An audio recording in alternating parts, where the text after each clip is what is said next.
लेकिन सबसे पहले मैं चाहता हूं वो तस्वीरें दिखाई जाएं जिसमें सीएम हाउस से 35 किलोमीटर दूर धू धू कर आग जल रही है और कोई बुझाने वाला भी नहीं है। ये पटना के अंदर आग क्यों लगी हुई है सुनील सिंह जी? सभ्य समाज में अपराध का स्थान नहीं होता है दीपक जी, लेकिन दुखद है कुछ आपराधिक मानसिकता वाले व्यक्ति अपराध करते हैं। उसी क्रम में एक अपराधी ने इस अपराध किया है, मगर निश्चित मैं आपके चैनल के माध्यम से यह आश्वस्त करता हूं आपके व्यूअर को कि हर एक आपराधिक घटना को हम चुनौती के रूप में लेते हैं और सरकार अपराधी पाताल में भी छुपा रहेगा तो ढूंढ निकालेंगे और उसको डिटेंट पनिशमेंट देंगे कि एक अपराधी को सजा 100 को सीख वाली बातें होंगी। लेकिन एक घटना को लेकर के आप इस तरह का पिक्चर पेंट कर देते हैं कि पूरे राज्य में ये हो रहा है, ये वास्तविकता नहीं है दीपक जी। देखिए, कमोबेश सारे राज्यों में, आप हाल में दिल्ली में देखते हैं, मैं जस्टिफाई नहीं करता किसी अपराध को। आपने दिल्ली में देखा जो वो कांड हो गए, तो एक कांड से पूरी दिल्ली खराब थोड़ी हो जाती है। निश्चित ही ये एक आपने इसके लिए संवेदनशील किया है और सरकार इस ऐसे मामलों में संवेदनशील है। ठीक है। और माननीय मुख्यमंत्री अपराध से किसी प्रकार का कॉम्प्रोमाइज और समझौता नहीं कर सकते। मैं चाहता हूं कि एक बार फटाफट वो ग्राफिक्स दिखा दिए जाए। मैं शुरू से कर दूं, पहले ग्राफिक्स से दिखाइए। हम पिछले 2 महीने के अपराध की बात कर रहे हैं। सुनील सिंह जी सुनिएगा, मैं सिर्फ एक अपराध के आधार पर नहीं बोल रहा हूं। और यहां पर यादवों के 2 गुट में संघर्ष था। 3 फरवरी का मामला है। जेडीयू नेता का पति नाबालिग से रेप के आरोप में गिरफ्तार। 30 जनवरी 2023 रिटायर्ड प्रोफेसर दंपति की आरा में धारदार हथियार से हत्या। 26 जनवरी 2023 कहासुनी के बाद दंपति की गोली मारकर हत्या, यह मधुबनी में हुआ।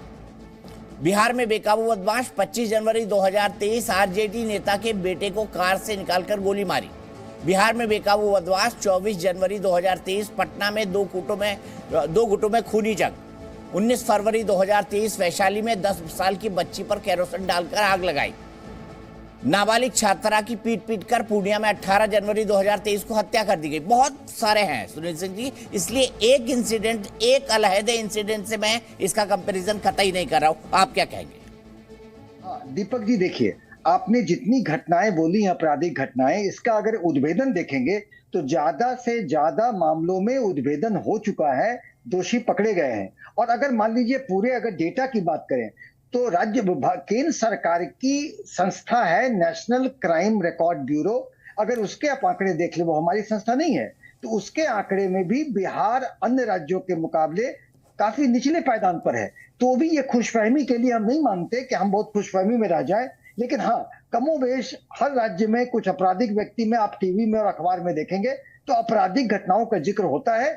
लेकिन बिहार एक प्रकार से अलग है कि जो आपराधिक घटनाएं होती हैं ये बड़ा में छपा गया और उसके जब उद्भेदन होता है तो छोटे में छपा गया। आपके ऐसा स्ट्रीम चैनल भी उद्भेदन का जिक्र कम करता है। ज्यादा केसेस में उद्भेदन हो चुके हैं और अपराधी दंडित किए जा चुके हैं, पकड़े जा चुके हैं। ठीक है, इन्वेस्टिगेशन हो चुके हैं, अपराधी दंडित हो चुके हैं। सीधे अजय आलोक जी के पास चलता हूं। अजय आलोक जी, क्या सभी के इन्वेस्टिगेशन हो चुके हैं? और मैं मूल मुद्दे पर आऊंगा सुनील सिंह जी, इसके बाद सरकार का इकबाल बुलंद है या चला गया? अजय आलोक जी। देखिए, नीतीश जी के बारे में एक कहावत थी, पहले एक बहुत अच्छा शेर था, इस जहां में अहले इमाम मानिंदे खुर्शीद होते हैं, इधर से डूबे उधर से निकले, उधर से डूबे इधर से निकले। तो ये चला दौर, वो दौर अब खत्म हो गया। अब डूब के निकलने वाले नहीं, अब डूब गए। तो ये शेर अब उन पे लागू नहीं होता है। जिस पुलिस विभाग में खुले तौर पे डीजी और आईजी आपस में गाली गलौज करते हो और वो देश की सुर्खियां बटोरता हो, उस पुलिस विभाग के पुलिसकर्मियों का मनोबल क्या होगा? जिस फोर्स को डिसिप्लिन होना चाहिए, उस फोर्स के शीर्ष नेतृत्व पर बैठी हुई डीजी अपने माताहत आईजी को गालियां देती है और यह पब्लिक डोमेन में आ जाता है। और चीफ मिनिस्टर इस पे एक विभागीय इंक्वायरी बैठा के आईजी को ही सो कॉज नोटिस देते हैं। डीजी से नहीं पूछा जाता है कि आपने इस तरह की भाषा क्यों प्रयोग की। तो यह है पुलिस विभाग के मनोबल का कहानी। देखिए, यह आपराधिक घटना जो आप आज दिखा रहे हैं, यह पटना शहर में हुआ है। और ये पटना शहर में पहले दिन हुआ, जब पुलिस गई तो पुलिस को पहले खदेड़ दिया गया। ये क्यों होता है? ये तब होता है जब अपराधियों में पुलिस का खौफ, पुलिस का इकबाल खत्म हो जाए कि अब हमें अपने ही सल्टा लेना है, पुलिस की जरूरत नहीं है। उसके घटना के दूसरे दिन फिर सुबह में जब शव आया जिसकी एक मृत्यु हो गई थी, फिर पुलिस गई, फिर पुलिस पे आगजनी या पुलिस पे पथराव किया गया। इसका मतलब कि लॉ ऑफ द लैंड लोगों के हाथ में आ चुका है, इसमें कोई शक नहीं है। अब इस बवाल को बुलंद कैसे करना है ये तो बिहार की जनता तय करेगी। ठीक है, आज की तारीख में लॉ एंड ऑर्डर सिचुएशन मुख्यमंत्री के हाथ में है और मुख्यमंत्री जी का एक पैसे का ध्यान नहीं है, क्योंकि वो बातों को भूल जाते हैं। ये बिहार में सब कोई जानता है कि वो 1 घंटा पहले जो ऑर्डर देते हैं वो 1 घंटा के बाद भूल जाते हैं। तो क्या ऑर्डर चल रहा है? कोई ऑर्डर नहीं है, कंप्लीटली डिसऑर्डर है।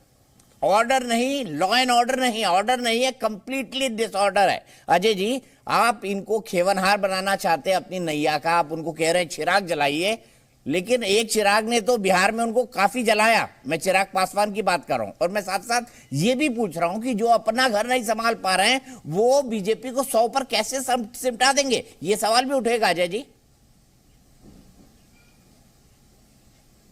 प्रश्न बहुत अच्छा है। नीतीश जी के बारे में जितनी भी धारणाएं बना लें हम और जितनी भी बातें कर लें, लेकिन इस सच्चाई को हम सबको स्वीकारना होगा कि बिहार की राजनीति के लिए अपराजय योद्धा हैं वो पिछले 20 साल से, और उनकी रणनीति, उनकी राजनीति ठीक है। हो सकता है कई बार भाजपा के साथ रहते हैं तो मीठे मीठे हो जाते हैं, हमारे साथ आते हैं तो कड़वे कड़वे हो जाते हैं। आजकल वैसे भी भाजपा के बिहार के जितने नेता हैं, केंद्रीय स्तर पर मोदी जी ने उन लोगों को बेरोजगार कर दिया है। उन लोगों के पास, बेचारे के पास कोई काम नहीं है, करें क्या? तो वो लोग जो है आए दिन पानी पी पी करके गाली देते रहे बिहार प्रशासन को। आपने 2 महीने का रिपोर्ट दिखाया है दीपक जी। मैं ये दावे के साथ कहता हूं पिछले 1 साल 1.5 साल का भी रिपोर्ट आप देखेंगे तो यही परिस्थिति बिहार में रही, उस समय भी और आज भी। मैं कहता हूं कि अच्छी बात नहीं है। अपराध किसी भी समाज के लिए असहनीय है। समाज का विकास रुकता है, चाहे वो किसी भी प्रदेश में, किसी भी जिले में, किसी देश के किसी कोने में। अच्छा अजय जी, जब वो बीजेपी के साथ से तब भी हो जाता है जब सरकारें एक सवाल, काउंटर सवाल, आपने काफी बोल दिया। जब नीतीश जी बीजेपी के साथ थे तब भी योद्धा थे। मैं पूरे निरपेक्षता के साथ बात करता हूं, वो थे तभी 15 साल से वो मुख्यमंत्री थे। यहां कहीं कोई दो मत नहीं है। हम वैसे दोहरे चरित्र वाले लोग नहीं हैं जो भाजपा आज पी पी कर गाली दे रही है, और वही जब उनके साथ थे तो वो सबसे बड़े उनके लिए आइडियल थे, वैचारिक व्यक्ति थे। वो थे, उस समय भी थे, तभी तो हम सत्ता में नहीं आ पाते थे। अरे याद कीजिए ना 2020 के चुनाव में क्या हुआ था। हाँ, लेकिन नीतीश कुमार का तो चेहरा ही नहीं लगाया था बीजेपी ने। नीतीश कुमार का तो चेहरा ही नहीं लगा था पूरी कैंपेन में बीजेपी में, क्योंकि जानते थे इनका चेहरा लगाया तो वोट नहीं आएंगे। मानते नहीं बात को?